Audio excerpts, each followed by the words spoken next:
Good news, everyone. Bernak here, and I've got another class of paper school for you today.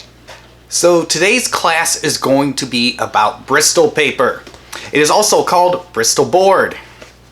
So Bristol paper, or Bristol board as some people call it, is basically just your real thick, heavy-duty, high-quality art paper. And first off, Bristol paper gets its name not from the city of Bristol in England, which is where it was originally made when it first started coming out. Actually got its name from the Earl of Bristol, because he was highly associated with the arts at the time, which is one of the reasons, and he did a lot of postcards and greeting cards and things like that, I believe, too. I couldn't exactly find who and which Earl it was and what time. I do know around it was the early 1800s, which I believe would have been Frederick Hervey, the 4th Earl of Bristol. Did a little research into it, and he kind of seemed like his life kind of seemed to match up, and he was a huge patron of the arts. He was quite eccentric too. There was a lot of interesting little things about the guy if you want to go research him. But yeah, Frederick Hervey, the 4th Earl of Bristol. So what exactly is Bristol? What are its characteristics? Well, first off, it's normally really thick and it's really stiff, is one way you can tell it. They come in pads and full-size sheets. The full-size sheets are typically in traditionally 22.5 inches by 28.5 inches, which is basically 572 millimeters by 724 millimeters. And thickness, it's normally 0.006 of an inch or 0.15 millimeters thick at the minimal. It can go thicker from there. If you're in the United States, though, or North America or wherever, over on this side of the pond, as they say, Bristol is measured not so much by weight or anything like that. It's measured by ply. So your most popular, they do have a 1-ply, and then there's a 2-ply, a 3-ply, and a 4-ply. I've even heard of an 8-ply, but I couldn't find any reference to it online, although I swear to God I've seen an 8-ply before when I worked at Daniel Smith. And the plies, they're called plies because they literally take and glue the papers together. That's where, when it was originally made in Bristol, that's how they did it. They just glued high-end papers together to give it a thickness. And while America does plies, Europe doesn't they still have the plies. They don't reference it by plies, I should say. They reference it by their weight. And it's typically about 220 grams to 250 grams per square meter is normally what Bristol needs to be at its minimal.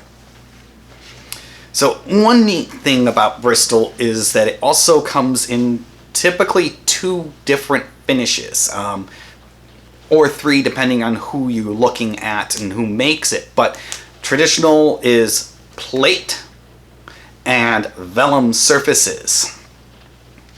And so what the difference is, plate is super smooth, slick, and it's almost like glass. It is so smooth. And vellum is just, it's got a slight little tooth to it. So what are some of the uses for Bristol? Well, first off, a lot of people do like to use it for doing scale models and things because it's really super stiff and it's really good for that. The other thing is, depending on which one you get, in which version, whether you get the plate or the smooth, or the plate or smooth as they call it, or the vellum, each one has its own characteristics and what it's good for.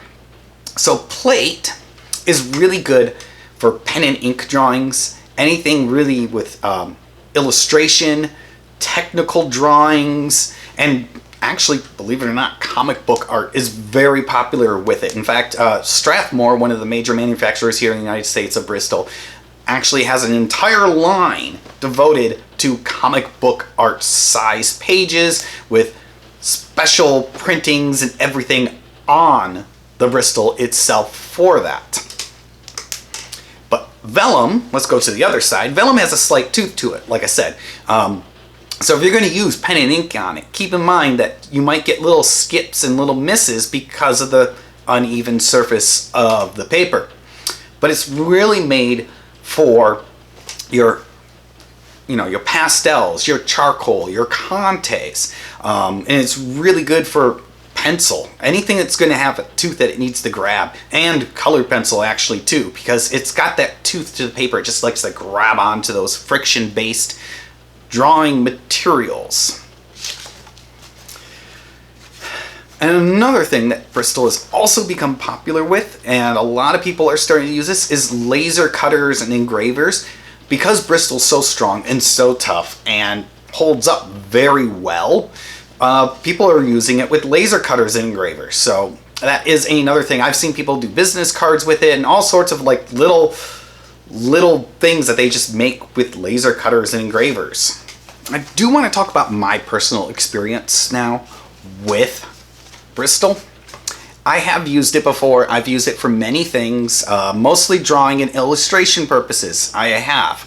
At one point, I actually wanted to do a graphic novel. I have got a whole bunch of Bristol sitting back there somewhere in my shelf that I was planning on to use for graphic novels. And I never got around to it. I never really developed anything for it. But it is a really nice, interesting paper to use, and I do like it. I like the plate. I like the super smooth stuff. It works really well for pen and ink drawings, which is one of the reasons I really, really like it. I have seen some people use it for letterpress and things like that before, for invitations, weddings, etc., etc., cards, all that kind of stuff. It is semi-popular with the letterpress community because it, especially the vellum, because it's a little bit more textured and you get that uniqueness of the little indent of the letters with letterpress. I have used vellum before. I don't really use it much for any drawing or anything, mostly because I tend to go towards Rising Stonehenge whenever I'm doing anything with pencil or even colored pencil. It is a very strong, very tough paper, and I find it to be price point a little bit less expensive than Bristol, especially the big heavy duty Bristols, especially the different plies, the heavier plies. There is another product out there called Bristol Board, and it's actually supposed to be an illustration board that is with Bristol paper mounted to it. They make a couple different versions of it. I know some, when I was working at Daniel Smith, there was one artist who came in and bought the Strathmore wet media board, which was good for watercolor and gouache and things like that, and it was really tough and didn't warp at all. And that's another thing with Bristol. There are some watercolors who like to use it because it is very strong and tough and doesn't really warp a whole lot because of the plies of it. And the more plies you get, the stronger and tougher it is going to be, and less likely you're going to get some kind of warping with it. Now I want to talk about brands of Bristol that you can find out there, mostly because it does matter a little bit to some people when it comes to Bristol. In Europe, I know the two most popular brands, at least the ones that I could find any information about, I couldn't find much over on the internet about it, but was Canson and Fabriano. Those were the two. I have very little experience with Fabriano. I saw their stuff. I played with it a little bit when I worked at Daniel Smith. It was nice. I had no complaints about it. Canson was the other one that we carried.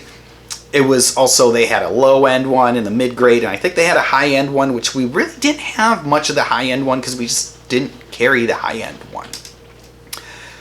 But putting Europe aside, and we're talking about North America now, there are a few brands out there that are semi-popular. On the lower end of Bristol's, you have your Bing Fang.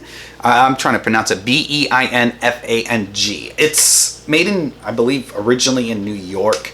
I believe Speedball now owns them. They do make a Bristol, and you can go out and buy that from them. Kohinoor. Kohinoor is an interesting art company because there's two versions of Kohinoor. There is a North American Kohinoor and a European Kohinoor. The European one is made in Czechoslovakia. They pretty much do colored pencils and other high-end drawing materials. And, well, they're known for their colored pencils, really. It's the only thing I can really think about. But the North American one, which also does technical pens, the Kohinoor technical pens, also does make a Bristol. And it's sold in pads and bounded books, which are kind of interesting because they're not completely bound. Like, you can actually, the edge of the paper, because it's a spiral bound notebook, and you can pull them out. It's sort of like they got little tabs you can put them in and out, so you can rearrange your papers and take them out if you don't want something in there. It's kind of an interesting thing. And that one, I believe, is, I can't remember who owns that one. Oh, Charpak owns Koh-i-Noor, North America now. They have for quite a few years. So they're another good brand of art materials, and especially drafting materials. That's what they're good with. Now, another brand that I really liked but was kind of interesting was Rising, which I said Rising makes Rising Stonehenge, which is one of my favorite printmaking papers, one of my favorite papers in general for anything. But they do make a Bristol, and if I remember correctly, they did have a 2, a 3, and I think a 4-ply Bristol. It's a little bit off-white. It's actually very creamy colored, and they did have a plate, and their plate was super uber smooth. It was the smoothest Bristol I had ever seen. And then they also had a vellum, and I only sold it in, when I worked at Daniel Smith, only sold it in large sheets. I've never seen it in any pads anywhere, so you can only get it in large sheets, so you have to find some place that has it. So to talk about Strathmore Bristol, it is the most popular on the market, and is, in my opinion, the best quality Bristol on the market.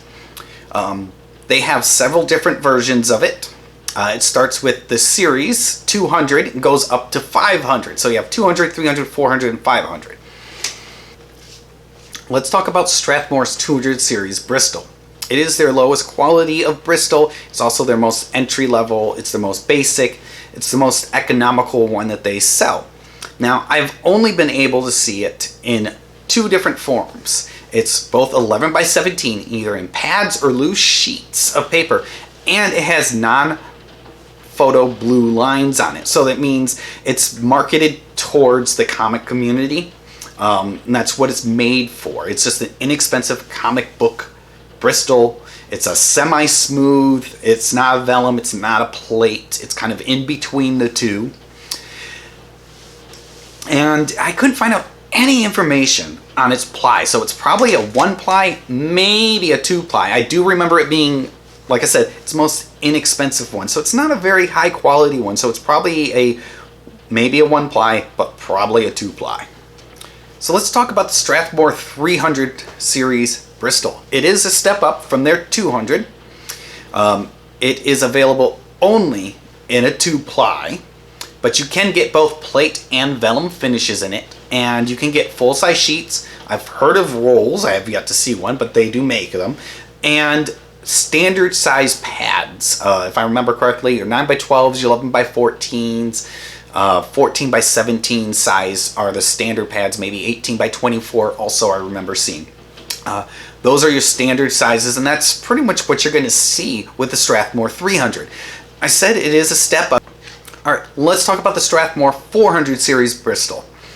So what sets it apart from the 300 series is a step up. It's a little bit higher quality. It does have both the plate and the vellum finishes on it, but it also comes in 2-ply, 3-ply, and 4-ply in your standard size pads and large sheets. So it's really the only difference between 300 and 400, besides a little bit of a quality bump, is really you can get different plies. You can get 3 and 4-ply as opposed to just straight 2-ply like your 300 series. Finally, we've got Strathmore 500 series. They're creme de la creme. They're best quality Bristol that they make. I really like this stuff. It is, well, first off, to set it apart from all the others, it's made from 100% cotton. The others are not made from cotton, so already this is a more archival substance already. They also have, on the large sheets of it, there are watermarks stamped into the pages. So you do get their little, thistle logo that they have for Strathmore in the corner. So you have to be kind of careful with that too. It comes in full-size sheets in 2-ply, 3-ply, and 4-ply. Your standard size pads. And they also have a special versions of them for the comic community, that are your 11 by 17s, and either a pad, which is glued on one side, or just loose sheets in a plastic bag. And those come in. And what sets those apart a little bit different from the rest of the 500 series is, yes, you have your plate and you have their vellum. And then you have semi-smooth, which is a kind of a cross in between the two. So they offer that only in the 11 by 17. They also do offer full-size sheets, and they do have it in only the 2-ply full-size sheet of the semi-smooth. Well, everyone, I hope you learned something good about paper today, or at least Bristol. Remember, if you have questions, ask them down below. I will answer them. Remember, hit that little like button down below. That helps me out too, gets me more likes. Or you can subscribe to my channel if you want to see things coming out. I normally always do videos on a Sunday. I upload them at some point on Sunday. Depends on how everything else goes. You can also follow me on Twitter, my Tumblr, or my Instagram. All those links are down below. Also, until next time, guys, class is dismissed. Bye.